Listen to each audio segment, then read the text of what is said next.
Sir अस्सलाम वालेकुम, शामी साहब अस्सलाम वालेकुम। आप ये बताइए कि ये जो खातून है मरियम बीबी, अब इसके वारसा क्या कहते हैं और क्या आपके पास क्या हक़ाइक़ हैं इसके? देखें शामी साहब, 7 अप्रैल को सुबह ये कराची से फैसलाबाद के लिए चली। इसके भतीजे साथ थे जिनकी ये कफ़ालत करती थी। एक का नाम जो था वो कंवल था, वो 9 साल की थी, जबकि दूसरे का नाम जो था वो गालिब था और वो 12 साल का था। ये खातून जो है 8 अप्रैल को इसकी लाश जो है चनी गोट के मकाम से मिलती है और उसके बाद जो है वो वर्सा को वहाँ बुलाया जाता है और लाश उनके हैंड ओवर कर दी जाती है। एक रपट सिर्फ दर्ज की जाती है चनी गोट के एक ASI की जानब से, जिस पर लिखा जाता है ये मर्ग इत्तफाकिया है। 174 की कार्रवाई होती है, लाश हैंड ओवर कर दी जाती है, मरियम को लाकर फैसलाबाद में दफना दिया जाता है। उसके बाद 13 अप्रैल को एक वीडियो वायरल होती है जिसमें पता चलता है रेलवे का एक मुलाजम मीर हसन उसका नाम है, कांस्टेबल है, वो तशद्दुद कर रहा है, ना सिर्फ दोनों बच्चों पर बल्कि मरियम पर भी तशद्दुद कर रहा है। जिसके बाद वो तीनों को लेकर जाता है और 2 बच्चों को जी डब्बे के अंदर दर्जनों लोग मौजूद हैं, आपने कहा, और ये वीडियो बना रहा है। दर्जनों लोग मौजूद है और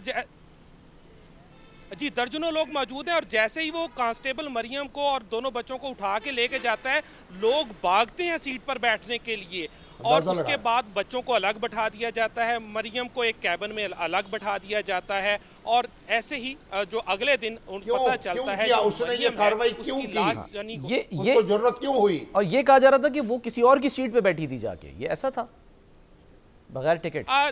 देखिए, मरियम के पास टिकट नहीं थी। उसके वालिद का एक बयान आया था कि उसका पर्स जो था वो कराची में गुम हो गया, जिसके बाद वो टिकट परचेज नहीं कर सकी। तो पुलिस कांस्टेबल को तो हक नहीं है ना, टिकट चेक, वो तो टिकट एग्जामिनर करेगा, टीटी जिसे कहते हैं वहाँ, वो जो चेक करते हैं टिकट्स।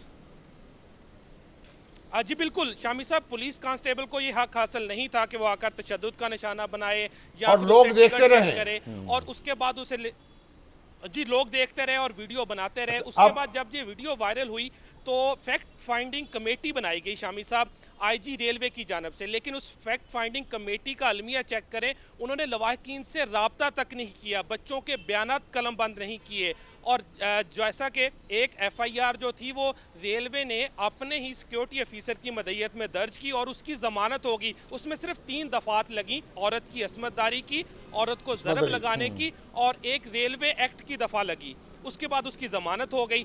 उसके बाद लवाहिकीन ने थाना जड़ावाला में एक एप्लीकेशन दी, उस पर मुकदमा दर्ज नहीं हुआ। लवाहिकीन की जानब से DPO बहावलपुर को FIR के लिए दरख्वास्त भेजी गई, लेकिन वो भी FIR अभी तक दर्ज नहीं हुई। पोस्टमार्टम रिपोर्ट सामने आई, उसमें 21 के करीब जो है जख्म पाए गए हैं मरियम के जिस्म पर।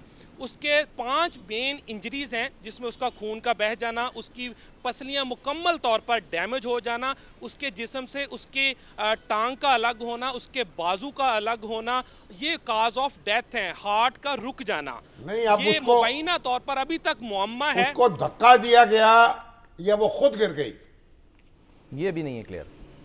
ये फैक्ट फाइंडिंग जो कमेटी है वो भी अभी तक इस चीज़ को परस्यू नहीं कर सकी, ना ही इसका कोई नतीजा निकाल सकी और DPO बहावलपुर की जानब से जो असद सरफराज है उनकी जानब से भी मुकदमा दर्ज नहीं किया गया। अभी तक ये जो कत्ल का मुअम्मा है, धक्का दिया गया या वो खुद गिरी या उन्होंने छलांग लगाई, वो हल नहीं हो सका। अभी तक ये मर्ग इत्तफाकिया ही चल रहा है। ठीक है, एक ज़रा क्विकली ये बताएं मियां अंजुम के मीर हसन जो बंदा इसमें इन्वॉल्व था, उसकी ज़मानत मनसूखी के लिए भी एक दरख्वास्त दी गई थी, क्या वो हुई?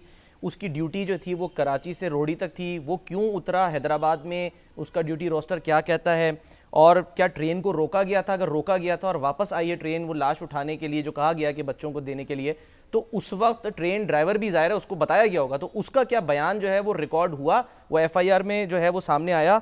और यानी कि हाँ इसका ज़रा बताइएगा ज़रा।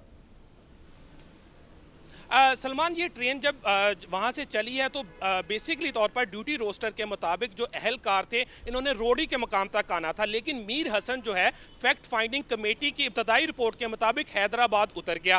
वो कराची से हैदराबाद का सफ़र सिर्फ 2 घंटे का है।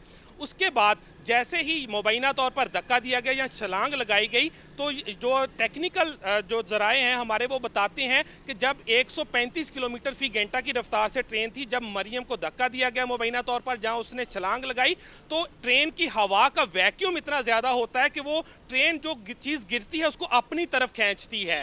तो मुबैना तौर पर ट्रेन से जब उसे कूदी है, जब उसको धक्का दिया गया है तो ट्रेन ने उसको अपनी तरफ खींचा, जिसकी वजह से वो ट्रेन के ट्रैक पर उसकी मुबैना तौर पर लाश मिली। ट्रेन आगे चली गई। जैसे ही इतला मिली है कि कोई छलांग लगाई किसी ने या किसी को धक्का दिया गया, ट्रेन को रोका गया और बाकायदा तौर पर ट्रेन को बैक लाया गया और फिर उतरकर जो है मरियम की लाश के हवाले से जो इतला थी वो वहाँ की मुकामी पुलिस को दी गई, रेस्क्यू को दी गई।